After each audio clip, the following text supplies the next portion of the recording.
I'm now joined by the problem child, Jake Paul, a fantastic rematch with Tyron Woodley. Originally supposed to be Tommy Fury. It's December the 18th, of course. Now, with Woodley being announced as the replacement, how relieved were you that he accepted the fight? Kind of a no-brainer on his end. I'm sure he wants vindication, but how relieved were you? Yeah, it's great. You know, the show must go on. We have a responsibility to the fans and to the undercard fighters. Everyone who's been in training camp for months and months and months. And Amanda Serrano, you know, she signed the Most Valuable Promotions. I have a responsibility to her to get this fight on for, you know, to put her on another level. So I'm relieved, you know, and it's great that Tyron stepped in, and it's great that I accepted him stepping in. I already beat him, and I already proved to the world that I'm the better fighter. So, you know, there's a lot of risk going into this, and that takes a lot of most fighters would have just moved the date, is what I'm trying to say. Most fighters would have stuck to the game plans, and that was that. I heard you say on the MMA Hour you feel like there's more at stake for you than there is for Woodley. How certain are you of that? Because I think with Tyron, there's a lot more on the line. He's looking for, again, vindication. He's looking to improve his reputation. And, of course, a third payday with you, I imagine, would be coming if he does get a win. It's not even close. The guy's retired, basically, 40 years old. You know, I'm a superstar, young fighter with the potential to earn $200, $300, $400 million in this sport if I just win and keep winning and remain undefeated. So it's like apples to peanuts.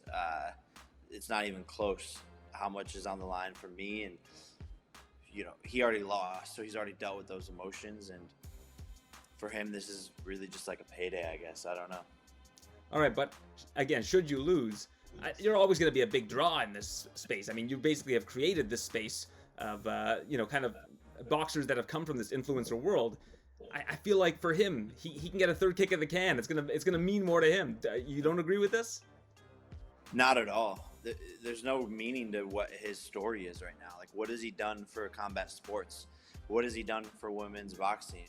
What has he done on the charity side of things?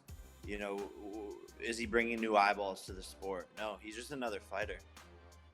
So my story and what will happen here is way more important than Tyron Woodley, you know, accepting a phone call and getting another payday randomly. This guy was on set of a movie filming Cobra Kai. You know, he's not about this. His career is over is what I'm trying to say. You know, and I'm just going to put the final nail in the coffin. He keeps clinging on to the idea that he knocked you down in the last fight, that it should have been considered a knockdown. But even had that been a 10-8 round, if you look at the scorecards, you know, I'm not the greatest at math, but you still would have won that fight. Why do you think he still clings on to that narrative? To try and get a rematch, to try and save his reputation. You know, when your back's against the corner, you're going to claw your way out of it in any way possible. Of course he's going to say that, you know. It was a good hit, but at the same time I slipped. My momentum was going back. If you watch the clip again, I'm throwing a check hook, and he's coming over the top with the right. So I'm going backwards. He's coming forward. So he pushes me basically into the ropes. Whoop-de-doo, man. Even if it wasn't knocked down, cool. Tyson Fury gets knocked down every single fight and comes back and wins. So it doesn't matter. Was that the biggest shot that anybody's ever landed on you in an actual boxing match? Yeah. But, I mean, before that, I had never been hit in an actual boxing match professionally. No one had ever hit me with a 10-ounce glove before. I just knocked out all my other opponents. So, yeah, that was my first time in that fight even getting hit with a 10-ounce glove, period. But I've been hit harder in sparring, way harder. Again, it's just the momentum of me going backwards that made the shot look a lot worse than it was. Now, when you were in high school, you were already doing really well in terms of social media, but you kind of took a step back from that and immersed yourself in wrestling. Would you ever consider moving over to mixed martial arts? If you were able to use the same resources you have now that you've put into boxing and channel that into grappling and wrestling, do you feel like you could make waves in that sport as well? 100%. I want Khabib. I want to have an MMA match against Khabib. And it seems crazy, but I think it would be fun. I think everybody would love to see Khabib come out of retirement. Now, whether or not the UFC would allow him to go over and have a mixed martial arts bout with you, I think is another story. But in terms of mixed martial arts, though, do you feel like you could promote in that space as well? You often go after Dana White for fighter pay, but you've talked about comparing apples to peanuts earlier. I think comparing apples to oranges is kind of boxer pay versus mixed martial arts pay. Would you want to start going into promotion for mixed martial arts as well? Yeah, look, that may be on the table already. We're talking to some MMA fighters, and the sport needs it. And again, I've advocated for fighter pay in MMA. They're more underpaid than boxers, so definitely something I want to get into. Give me your vision then. If you were to go into mixed martial arts promotion, how would that look compared to what we see right now with the UFC, Bellator, all of the other promotions out there? I mean, it's the same formula. It's just shaking the tree, doing things different. Social media, creating a story, creating a brand, signing fighters, whatever it might be. I don't have the exact game plan as of yet, but it's pretty simple, right? This isn't a hard industry to excel in. I come from a tech background, Silicon Valley. Investors, venture capital. That's my background. That's what I do when I'm not boxing. So that is complicated. Crypto, blockchain, NFT marketplaces. That's what I'm versed in. This fight is the most simple, easy, straightforward business in the world. So it's not that complicated to figure out.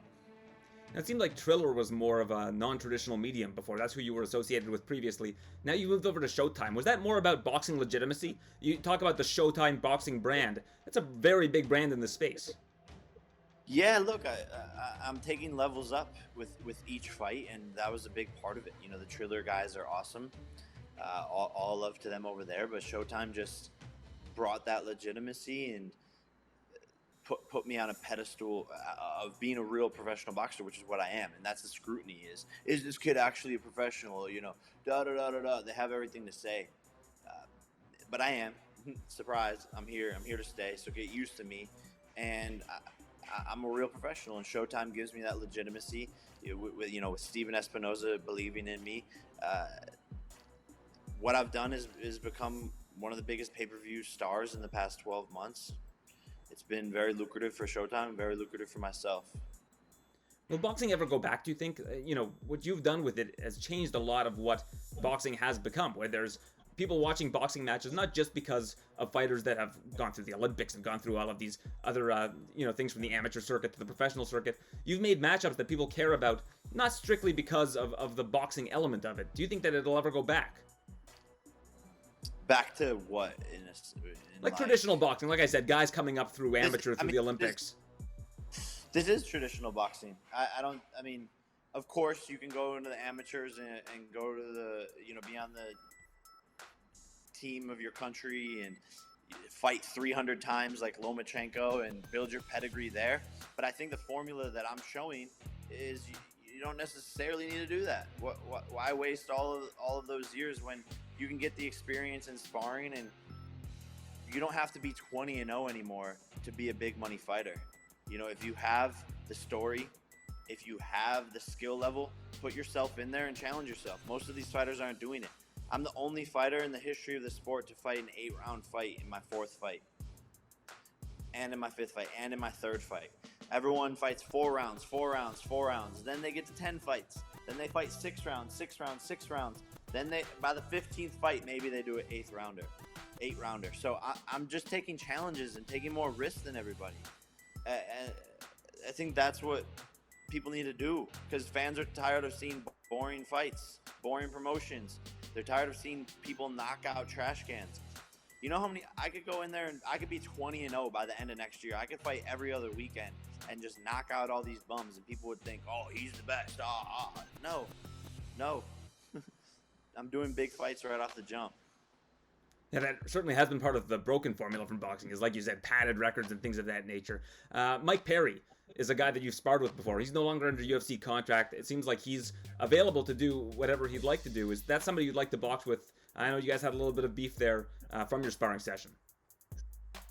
Nah, I mean, he's not even as big of a name as Woodley, and He's smaller than Woodley, and it was easy work to say the least in sparring, and he's not a big enough name, from after this fight, after December 18th, it's like upward trajectory, and I just have to keep on getting bigger and bigger fights, and Mike Perry's not in that game plan.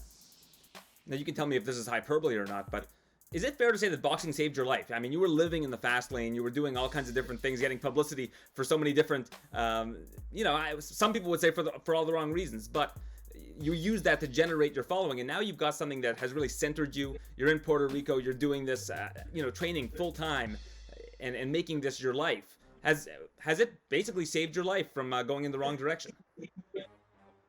Yeah, 100%, tenfold. I couldn't agree with that statement more. It really has. And the proof is in the pudding. I'm on such a good track right now, and like you said before, I was just super controversial. I was young, in the spotlight, making bad decisions, and I didn't want to be that person, but I was caught up in it. And boxing gave me that outlet to change and to become the person that I am today, which is a lot more mature, a lot more focused. I have a mission, I have a purpose, I'm driven, I'm hungry, I'm away from all that madness in Los Angeles.